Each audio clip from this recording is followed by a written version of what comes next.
तर परत एक वेळा हॅलो हाय सगळ्यांना. आणि हे आहे कारलं. ह्याला बघितल्यानंतर प्रत्येकाला असंच होतं ना, कोणालाच कारलं खायला आवडत नाही. तर आजच्या रेसिपीमध्ये आपण ह्याची भाजी न बनवता आज आपण कारल्याची चिप्स बनवू, जे की क्रिस्प होतात आणि डाळ भातासोबत किंवा चपाती भाजी, भाकर भाजी कशासोबत पण तुम्ही स्नॅक्स म्हणून खाऊ शकता. आणि हे खाताना तुम्हाला माहिती पण पडत नाही तुम्ही कारलं खाते म्हणून. तर ह्या कारल्यांचे फायदे भरपूर आहेत आपल्या शरीराला.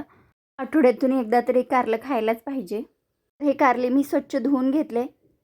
आता ह्याला आपल्याला हे स्लाइसमध्ये कट करून ह्याचं बी काढून घ्यायचं आहे. अशा पद्धतीने कट करून ह्याच्यामधले सर्व बी मी काढून घेतले. आता ह्याच्यामध्ये अर्धा चमचा मीठ घालायचं आणि हे मीठ व्यवस्थित सगळीकडे कारल्याला लावून घ्यायचं, जेणेकरून कारल्याला पाणी सुटतं आणि त्याचं जे तुरटपणा आहे, कडूपणा आहे ते निघून जातं. ह्याच्यावर झाकण ठेवून 20 मिनटं ह्याला बाजूला ठेवायचं. तर 20 मिनिटानंतर तर बघू शकता कारल्याला पाणी सुटले. तर अशा पद्धतीनं आपल्याला ह्याचं पाणी काढून घ्यायचं आहे, पूर्णपणे पाणी काढून घ्यायचं.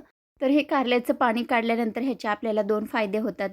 एक तरी कारल्याचं पूर्ण कडूपणा निघून जातं आणि दुसरं म्हणजे जेव्हा आपण हे तेलामध्ये तळतो तेव्हा क्रिस्प व्हायला मदत होते. अशा पद्धतीने मी कारल्याचं पूर्ण पाणी काढून घेतले. आता ह्याच्यामध्ये मी छोट्या वाटीनं वाटीभर बेसन घातले आणि 2 चमचे कॉर्नफ्लॉवर घातले. आता मसाले ॲड करू. मसाल्यामध्ये मी अर्धा चमचा धनिया पावडर, अर्धा चमचा जिरा पावडर, पाव चमचा हळद, अर्धा चमचा लाल तिखट आणि सगळ्यात शेवटी चवीपुरतं मीठ घालायचं.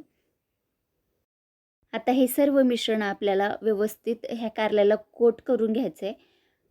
इथं पाण्याचा वापर अजिबात करायचा नाही. पाणी न वापरताच आपल्याला हे पीठ कारल्याला व्यवस्थित लावून घ्यायचं. आधीच मी कढईमध्ये तेल गरम करायला ठेवली होती, तर तेल इथं व्यवस्थित गरम झाले. आता हे कारले आपल्याला हळूहळू तेलामध्ये सोडून घ्यायचं आहे. मध्यम गॅसवर गोल्डन ब्राऊन कलरवर क्रिस्प होईपर्यंत आपल्याला हे कारल्याचे चिप्स तळून घ्यायचे. तर अशा छान छान रेसिपीसाठी लाईक, शेअर, पेजला फॉलो आणि चॅनलला सबस्क्राईब नक्की करा.